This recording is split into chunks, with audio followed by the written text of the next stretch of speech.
obrigado, Rabino Yaakov. É um prazer, um grande prazer estar aqui. Como eu não participei das palestras anteriores, então eu não sei exatamente o que foi falado, mas eu posso imaginar que muita coisa já foi falada. Tem muita gente aqui que também vem aqui aprender semanalmente ou mensalmente e pela internet, por vários caminhos que a gente tem hoje, que a Hashem colocou no mundo. Então, a primeira coisa, eu vou pedir desculpas a princípio, que eu estou acostumado a usar uma certa linguagem, e pode ser que eu vou colocar uma palavra em hebraico, alguma coisa, se vocês não entenderem, às vezes eu não vou me pegar na hora. Então, por favor, perguntem, tá? Se eu usar alguma expressão que vocês não estão acostumados, apesar que eu acredito que muitas coisas vocês já devem estar acostumados, através das palestras e etc., que vocês com certeza já estudaram. Rabino Yaakov, um amigo de longa data, Baruch Hashem, a gente estudou junto na sinagoga do Rebbe, na Yeshiva que lá tem, há mais de 20 anos atrás, e a gente sempre continua em contato para fazer as várias missões, na verdade, que o Rebbe de Lubavitch, líder da geração, dá para a gente, e a gente está muito contente em participar aqui. Realmente, uma das coisas muito importantes na nossa geração, como o Rebbe sempre frisa, é o assunto das Sheva Mitzvot Bnei Noach, as 7 leis dos filhos de Noach, dos Bnei Noach, que a gente está chegando numa época, na verdade a gente já vive numa época, na época da redenção, na época os dias chamados dias de Mashiach, a gente já está chegando na redenção, e todos têm que estar preparados, todos têm que fazer parte, cada um da sua maneira, os judeus fazendo os seus preceitos, os Bnei Noach fazendo aquilo que eles precisam fazer, e dessa maneira a humanidade inteira vai estar pronta para essa nova era que a gente está realmente na beira, na entrada, como o Rebbe fala, na soleira dela, que a gente vai adentrar, quando o mundo vai ser um mundo de harmonia, de alegria, de paz, de tranquilidade, de sucesso e de tudo de bom para todo mundo. Realmente agradeço ao Rabino Yaakov a oportunidade e agradeço a presença de todos. O assunto da palestra está ligado à profecia e está ligado a Mashiach, a Messias, redenção, Geulah. Como o Rabino Yaakov mencionou antes, é muito difícil a gente conseguir englobar muita coisa em pouco tempo. Então, se Deus quiser, a gente vai conseguir colocar bastante coisas. Obviamente vão ficar perguntas, vão ficar questionamentos, a gente não vai conseguir entrar em todos os detalhes, mas vamos tentar, com a ajuda de Hashem, fazer aquilo que for possível hoje, para a gente deixar pelo menos o assunto bastante claro para todo mundo. Eu estou usando aqui, eu vou usar um pouco um PowerPoint que eu usei em palestras que eu dei no Beit Chabad, onde eu trabalho, no Beit Chabad da Vila Mariana. Na verdade, isso foi uma palestra um curso de 3 palestras. Obviamente, não dá para a gente espremer tudo em uma aula. Eu vou tentar usar 2 dessas palestras para a gente passar a informação, e muita coisa eu vou tentar falar realmente oralmente, vamos tentar deixar o mais claro possível. Em resumo. Muito bom. Profecia. Profecia é uma coisa que todo mundo com certeza já ouviu falar. Não tem dúvida que todo mundo que abriu os livros sagrados, a Bíblia, a Torá, tem os livros dos profetas. Quem não escutou falar de Yeshayahu, de Isaías, de Ezequiel, de Moshe, Moisés, todos os profetas que recebiam mensagens divinas, especialmente com relação ao povo de Israel, transmitindo mensagens, instruções e etc. A gente vai ver um pouquinho sobre isso. Só precisa funcionar, aí a gente consegue fazer o que precisa. Certo? Isso aqui é parte da minha primeira aula desse curso. O que a Torá fala sobre profecia? Certo? O Maimônides, no Mishneh Torah, certo? Sua coleção de livros de leis, dedica 4 capítulos ao assunto. ele começa escrevendo, é uma das bases do judaísmo, o fato que Deus dá profecia ao homem. Aqui, homem significa também mulheres, como veremos mais adiante. Quer dizer, ao ser humano. Então, uma base, a gente sabe que a Torá escrita, os 5 livros da Torá, eles são a parte da Torá que está mais revelada. Depois existem as partes que são as partes orais, a Gemara, o Talmud, etc. E as regras da Torá, porque a gente sabe, vocês, de novo, eu peço desculpas se eu estou repetindo algo que vocês já sabem, eu estou vindo aqui e vou passar a minha informação. A gente sabe que a Torá é dividida em 2, parte escrita e parte oral. É por isso que a gente sabe que existe tanta confusão no mundo. Provavelmente o Rabino Dor, ele deve ter falado sobre isso antes. Infelizmente, um monte de interpretações errôneas e erradas e criações de seitas e crenças totalmente distorcidas, baseadas nos versículos da própria Torá. Certo? Por quê? Porque a pessoa pega o literal e lê o literal e acha que entendeu tudo que Deus está falando para a gente. Obviamente isso não é assim. Quando Hashem deu a Torá para o povo judeu, Moshe Rabbeinu também transmitiu a lei oral. Certo? Eu dou um exemplo que é muito claro, conhecido. Todos sabem que todo judeu, menino a partir do Bar Mitzvah, tem que colocar os tefilim, os filactérios diariamente. Certo? Na Torá, a instrução para os filactérios é simplesmente o atarás como um sinal sobre sua mão, e vão ser totafot. Totafot é uma expressão incomum, entre os teus olhos, certo? É assim a instrução do tefilim. Não está escrito como o tefilim é, de que cor ele é, o que está escrito nele. Na verdade está escrito na mão e entre os olhos. O tefilim não se coloca nem na mão nem entre os olhos. A gente coloca ele no bíceps, e a gente coloca ele entre os olhos, mas na parte superior, na cabeça, certo? Não é entre os olhos. Não está escrito em lugar nenhum na Torá que ele é preto, não está escrito em lugar nenhum na Torá o que tem dentro do tefilim, no formato dele. O tefilim tem dezenas e dezenas de leis, não está escrito nada na Torá oral, na Torá escrita. A Torá oral vem, quer dizer, o que Moisés transmitiu para a gente, todos os detalhes de como o filactérios, como o tefilim precisa ser. Isso quer dizer o seguinte, em poucas palavras, uma pessoa que pega a Bíblia e lê, e a tarará entre os olhos e na mão, o que ele vai entender disso? Absolutamente nada. Ele vai poder chegar a cada pessoa e dar uma interpretação diferente, e cada um pode inventar sua própria crença, seu próprio culto, sua própria lei, baseado num versículo que está totalmente não explicado. Moshe Rabbeinu veio e falou, olha, isso significa tal e tal. O tefilim é quadrado, o tefilim tem que ser preto, o tefilim tem que ter certos trechos da Torá, da Bíblia, escritos dentro, tem que ser escrito dessa maneira e não de outra maneira, e tem dezenas de leis, como a gente falou, relacionadas ao tefilim. Então, a gente, muitas vezes, voltando ao nosso slide aqui, a gente se baseia na Torá oral para falar as coisas. Porque a Torá oral é parte daquilo que a gente recebeu de Moshe Rabbeinu e passou de geração em geração. É o Talmud inteiro, é o Midrash inteiro, e assim muitos outros livros, a Mishnah, que são parte da Torá oral. Maimônides, a gente sabe que ele era um legislador, certo? Ele escreveu uma das suas obras é o Yad Hazaká, que é o Mishneh Torah, que são as leis de toda a Torá, certo? Todas as regras da Torá, que incluem as regras dos Bnei Noach, certo? Que estão próximas às regras de Mashiach, interessantemente. Os 2 últimos capítulos do Mishneh Torah, que são 14 livros, os 2 últimos capítulos do 14º livro falam das leis de Mashiach, e os capítulos anteriores falam das leis dos filhos de Noé, dos Bnei Noach. O Maimônides, então, voltando aqui ao que a gente está falando, o Maimônides ele traz o que é profecia. Profecia é algo que é dado ao homem, aqui homem quer dizer ou mulheres, certo? A mitzvah que nos obriga a obedecer e acreditar no profeta está trazida no livro de Devarim, Deuteronômio, como veremos no próximo slide. Nós temos uma obrigação da Torá de escutar aquilo que o profeta nos diz.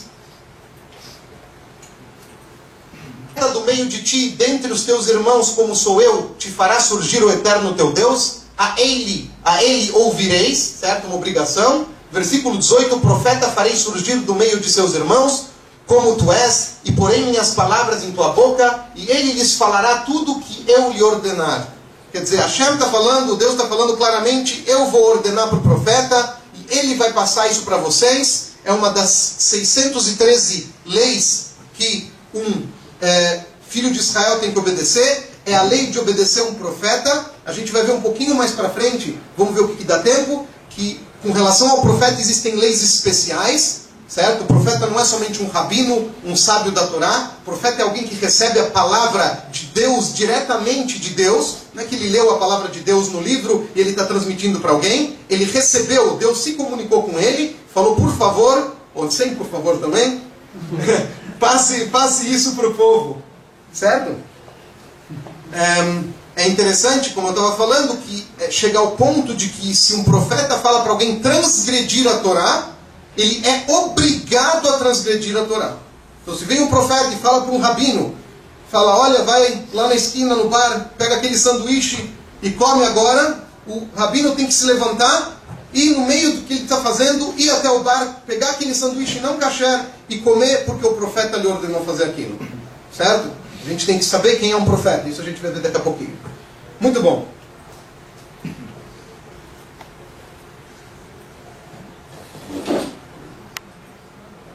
Muito bem. Profetas. Sim, a gente mencionou antes Isaías, Ezequiel, Jeremias, Samuel. Não faltam nomes de profetas que todo mundo conhece. Quem mais era profeta? O que talvez muitos não saibam é que Abraão, Isaac e Jacó, Abraão, Isaac e Jacob, e nossas matriarcas, Sara, Rivka, Rachel e Leá, também eram profetas e profetisas. Na Parashá que a gente leu, no trecho da Torá que lemos essa semana agora no Shabat, está explicado que Sará, a esposa de Abraão, Sara e Abraão, Sara tinha uma profecia num nível mais alto ainda do que o seu marido Abraão. Assim está escrito. Profetiza.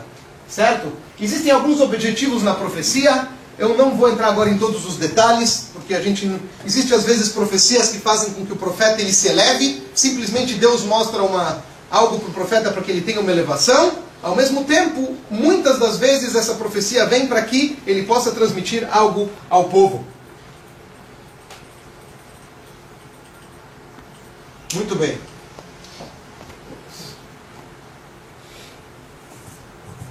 Vocês têm alguns exemplos, eu não vou ficar entrando em todos os detalhes, mas qualquer um que lê a Torá, a gente sabe de muitas profecias, transmissões que a gente recebeu de profetas, de Moshe Rabbeinu, de Abraão Avinu, do profeta Abraão. Mais ainda a gente vê nos livros dos profetas, coisas que a gente escutou de Jeremias, de Ezequiel, de Isaías, coisas que vão acontecer no futuro, coisas que já aconteceram, que era um futuro naquela época, só que para a gente já é passado, e etc, etc. Quer dizer, a gente tem uma coisa clara. Existe uma coisa clara e sem dúvida nenhuma, é que parte íntegra da Torá é o assunto da profecia. Profecia é algo que existe desde os primórdios do povo judeu, e isso daqui é algo que é uma base e é uma obrigação de cada judeu se preocupar em obedecer um profeta. Quer dizer, se chega alguém e fala, eu sou um profeta, façam isso, não é uma brincadeira. A gente tem que analisar, a gente tem que ver se essa pessoa realmente é um profeta, e se ele realmente for um profeta, a gente tem obrigação de segui-lo em todos os detalhes. Como a gente falou, até em coisas que normalmente seriam impensáveis. Certo? Se ele manda alguém transgredir algo, ou fazer uma coisa que não tem absolutamente nenhum nexo, certo? Uma coisa que não parece uma coisa comum ou normal, a pessoa tem a obrigação de fazer isso, e isso é uma coisa muito, na verdade, rígida na Torá. Muito bom.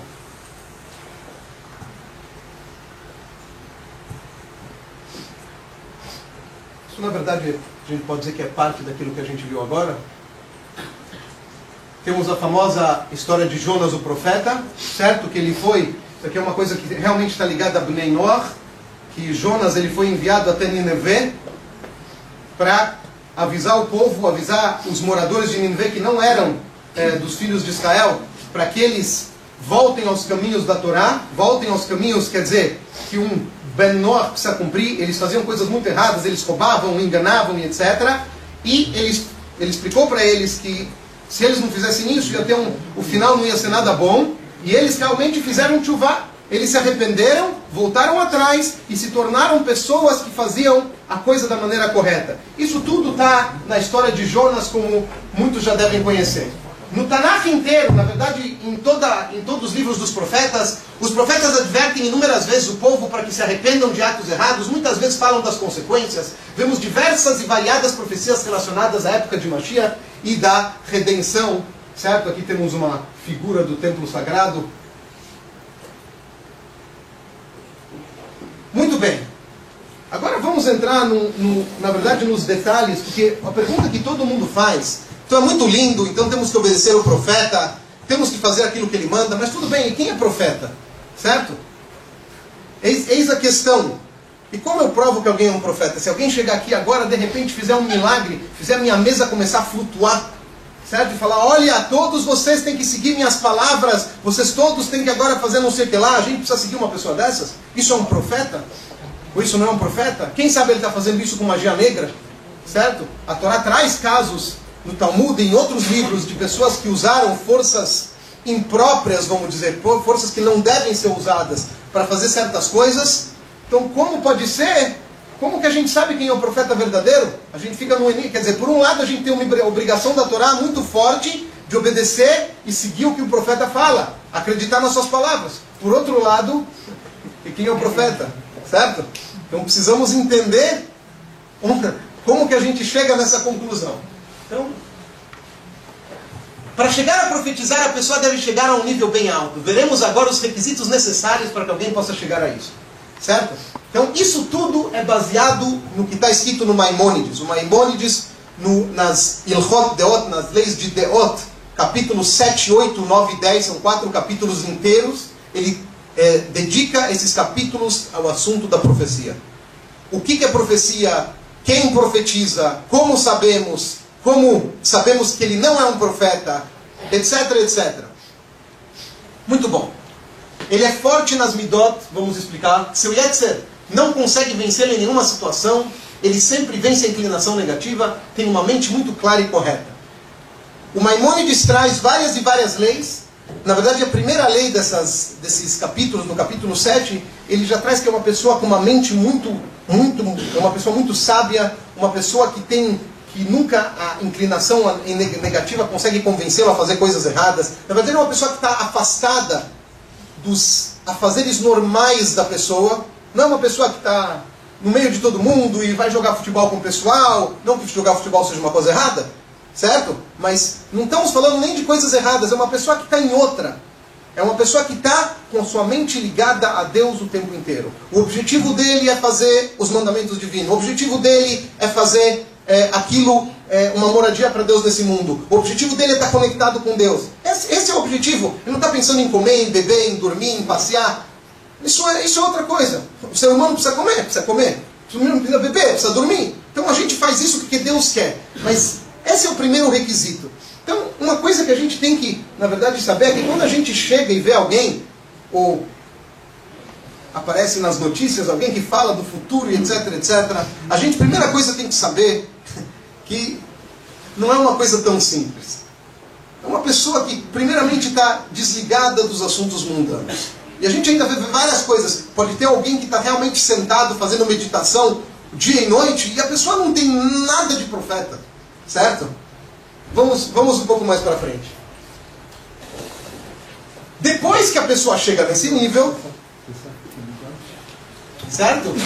Se aprofunda no estudo profundo da Torá, eleva-se santificando-se cada vez mais e se afasta do caminho por onde anda a maioria, isto é, envolvimento com as coisas mundanas e sem conteúdo, se educa para não ter nenhum pensamento ligado a coisas fúteis e inúteis, conecta constantemente sua mente lá em cima, certo? Tentando compreender melhor as coisas elevadas, anjos, etc. Analisa todas as criações divinas dos anjos mais elevados, etc.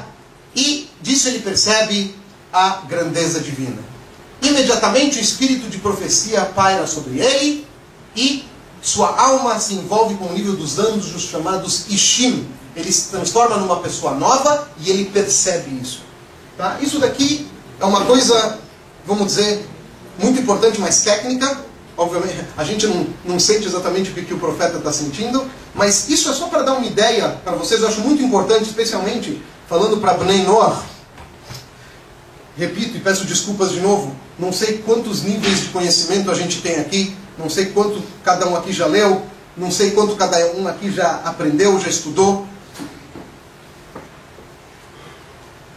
A gente sabe que no mundo existem um monte de setinhas. A gente fala vai para lá, a gente fala vai para cá. É por isso que todo mundo vive confuso nesse mundo, certo? Estou procurando a verdade. Quantas vezes chegam para mim, Rabino, eu quero encontrar a verdade. Rabino, eu quero encontrar a verdade. Por quê? Porque se você abrir a internet, você vai encontrar tantas pessoas dizendo que eles estão falando a verdade, que a pessoa vai ficar tonta e não vai encontrar nada. Você vai ficar tonta e não vai nem encontrar a sua cama depois, para poder descansar dessa bagunça. Certo? Ele não tem como a pessoa fica confusa. Por isso, uma das coisas que são muito importantes é se basear na palavra de Hashem.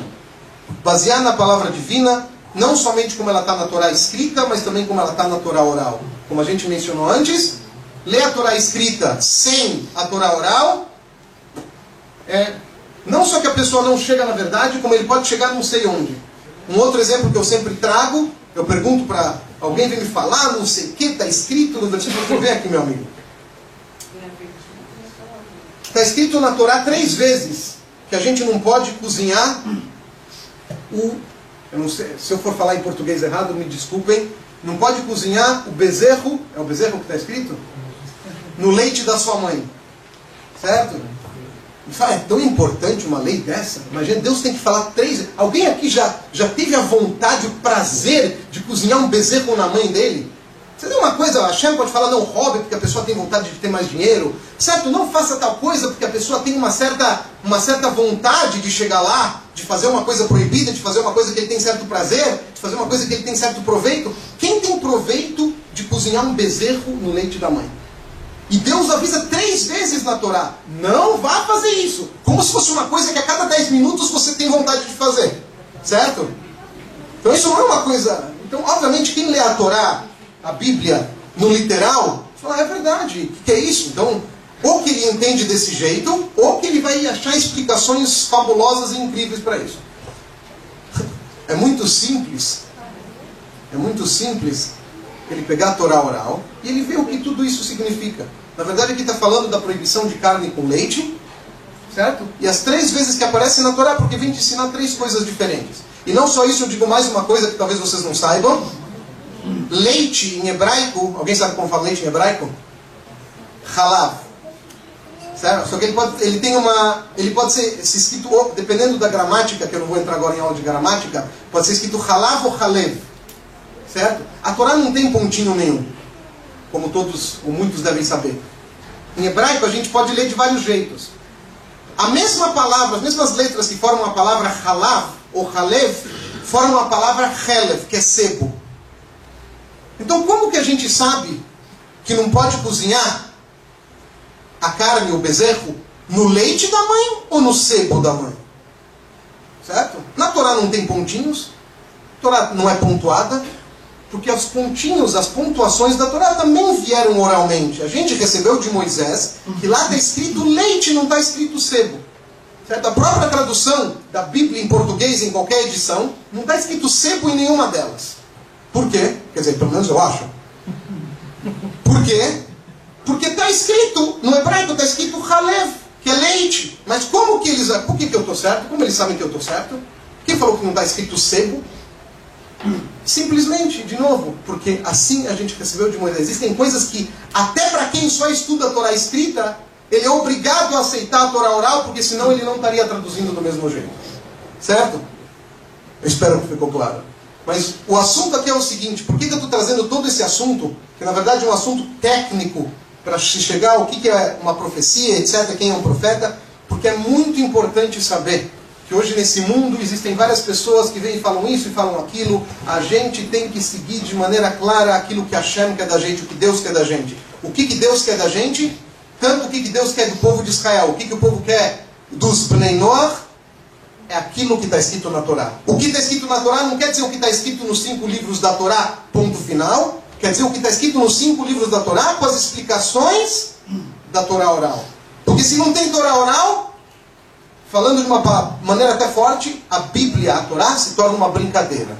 Cada um pega o passuco, cada um pega o versículo e faz o que quiser com ele e transforma no que quer e transforma numa sua religião, num culto, numa crença, e assim a coisa vai em frente, não vai para trás, o que seja. Mas é importante saber. Então, o assunto é que mesmo hoje em dia, em qualquer época, em todas as épocas, existe uma obrigação de se escutar, de se obedecer a um profeta. Certo? E hoje estamos no ano 5776, correspondente ao ano que se conta internacionalmente de 2015, certo? Bom, isso a gente vai ver daqui a pouco. A gente tem que saber que na nossa geração também existe profecia.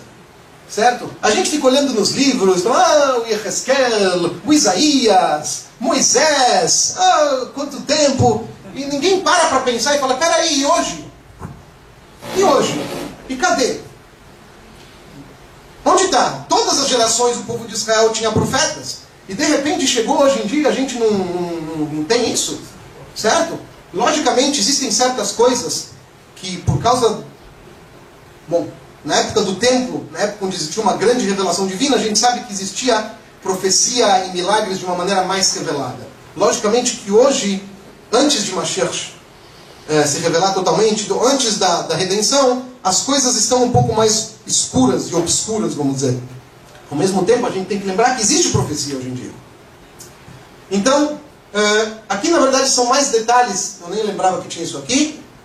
Tá? Aqui tem que lembrar que existem vários níveis de profetas, mas não é isso que eu quero chegar. Só um minutinho só. Desculpe aqui. O profeta tem que estar alegre. Moshe Rabbeinu, Moisés, foi o pai de todos os profetas.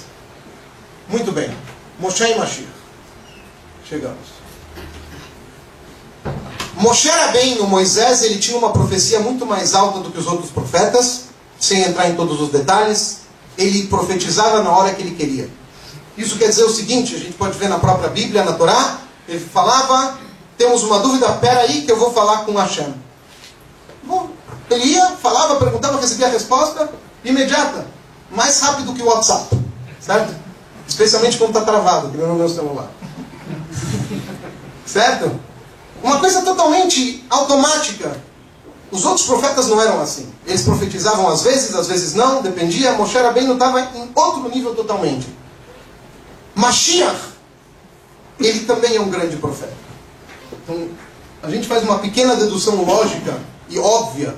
Se a gente espera por Mashiach a cada instante, a gente espera por o próprio Maimônides escreve, e muitos no povo de Israel recitam todo dia depois da reza, eu acredito com toda a fé, com fé completa, na vinda de Mashiach, e mesmo que ele possa demorar, eu vou esperá-lo todos os dias, certo? Essa é uma obrigação, está escrito sobre, pelo menos está escrito com relação ao povo de Israel, e acreditar e esperar, não só acreditar, mas esperar por Mashiach é uma coisa básica e fundamental, certo? Que sem ela as coisas não estão funcionando direito, certo?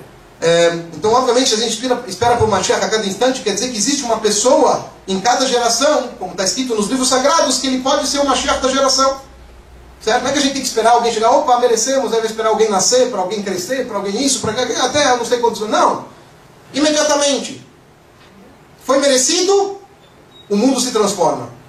É instantâneo, miad, como diz o próprio Maimônides, imediato.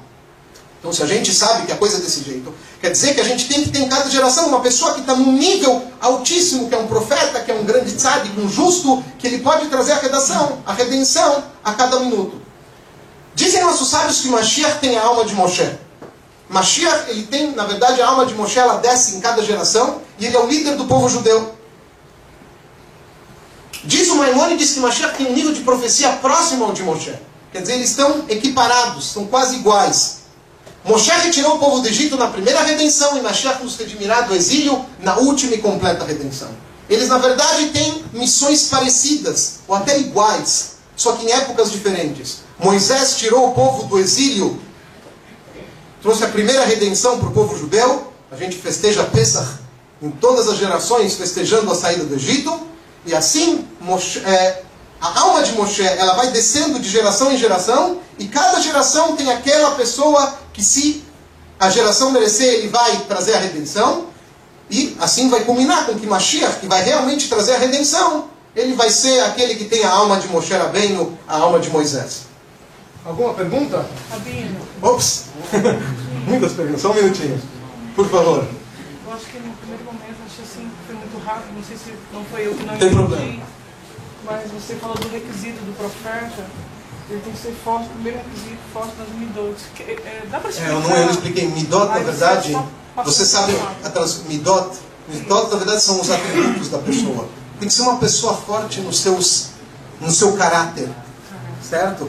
Aqui, na verdade, para a gente começar a entrar em detalhes, mas é uma, na verdade, para falar em palavras mais claras, é uma pessoa muito completa, muito íntegra em todas em suas qualidades, certo? Não quer dizer, por exemplo, uma pessoa que é bondosa, uma pessoa que é caridosa, uma pessoa que é correta, não, quer dizer uma pessoa correta que é correta, uma pessoa que é bondosa. Você vê, é firme, todas as suas qualidades, obviamente positivas, são firmes, concretas, íntegras, completas, não oscila, não tem oscilações, não é uma pessoa, vamos dizer, como uma pessoa comum. Uma pessoa pode ser muito boa, mas chega um momento que ele está com raiva de alguém, certo? Ele pode ser uma pessoa que é muito correta, mas chega um momento que ele está com problema de dinheiro e talvez ele não vai ser 100% correto em 100%. Logicamente, falar isso aqui de um profeta é até rebaixá-lo, vamos dizer. Um profeta não tem nem ligação com esse tipo de coisas, certo? Não existe nada que é negativo, a inclinação dele, na verdade, a gente sabe que tzadikim não tem má inclinação, mas ele não existe uma coisa que sai fora dessa, vamos dizer, dessa estrada que ele viaja, que ele anda todos os dias da sua vida com um objetivo. O que quer que seja que não está ligado ao que é certo, ao que é positivo, ao que é correto, não existe na vida dele. Então, obviamente, isso deriva, vamos dizer, tecnicamente falando, de midot muito fortes, dos atributos da sua alma são muito fortes, tem uma base, vamos dizer, perfeita. Entendi. Espero que ficou... Quando você disse com relação a saber se a pessoa é um profeta ou não, manter as midot fortes, controlar o Yetzer Hará, ter a mente inteiramente voltada para a Torá. Aí o segundo passo, ela recebe o Uru, diz profecia, o espírito de profecia. Você disse que eles se igualam ao nível de anjos. E colocou até uma palavra chamada Ishim. Ishim é um nível dos anjos. São os anjos que são, é um nível, na verdade, mais baixo dos anjos, que eles são o nível de anjos mais próximos do ser humano. Seriam Ishim. Mas uma pergunta, quer dizer, a tua pergunta nos leva, na verdade, à próxima, ao que a gente quer falar agora. Por quê? Porque tudo isso é lindo e maravilhoso. Chega alguém aqui na minha frente e fala, pessoal, vamos fazer isso, ou façam aquilo, ou deixem de fazer aquilo. E eu vou saber se ele luta contra a má inclinação dele? Quantas pessoas nesse mundo parecem grandes, sábios e perfeitos e tudo isso, e no fundo, está tudo podre. E não precisa estar tudo podre. Pode ser que ele não é um profeta, é simplesmente uma pessoa boazinha. Quer dizer, como que eu vou saber quem seguir? Isso aqui não é uma brincadeira. De novo, e Deus também não vai dar pra gente uma mitzvah. Sigam os profetas. Como descobrir que é um profeta? É alguém que tem isso, é alguém que é aquilo, é alguém que tem isso. E como que eu vou saber? Eu consigo entrar dentro do coração daquela pessoa? E quando ele está sozinho... Ele quando ele está sozinho, eu sei o que ele está fazendo de errado. Quanta gente sabe na nossa geração, infelizmente, quantas pessoas de nome e de negócio estão metidas com assunto de abuso, de pedofilia, entendeu? E eu vou saber se uma pessoa que aparece lá, o grande sábio e não sei o quê, eu sei quem essa pessoa é. Entendeu? Eu posso imaginar, eu não preciso desconfiar de todo mundo, logicamente. Deus nos livre de desconfiar de pessoas que fazem o bem, pessoas que fazem o que é correto, mas aqui não é uma brincadeira. É um profeta que eu tenho que seguir suas palavras, ou é uma pessoa maravilhosa e bondosa, mas que não tem nada de profeta? Certo? Contrário, agora está tentando me enganar? Não sei. Muito bem. A gente fala de profecia, então a gente sempre...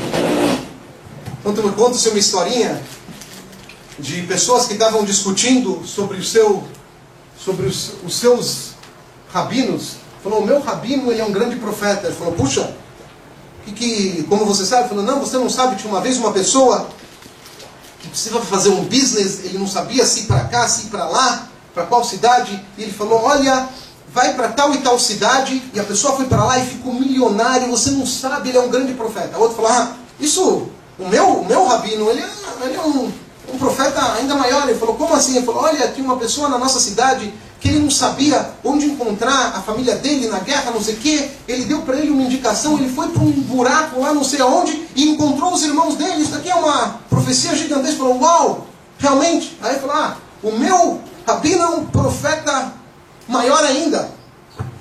Ele falou, uma vez ele estava chegando na estação e o trem que ele tinha que pegar saiu logo antes. Aí ele falou que esse trem exploda na virada. Aí um dos alunos falou, mas rabino, está cheio de gente lá dentro, tem homens, mulheres e crianças. Ele falou, então que não exploda. E não explodiu.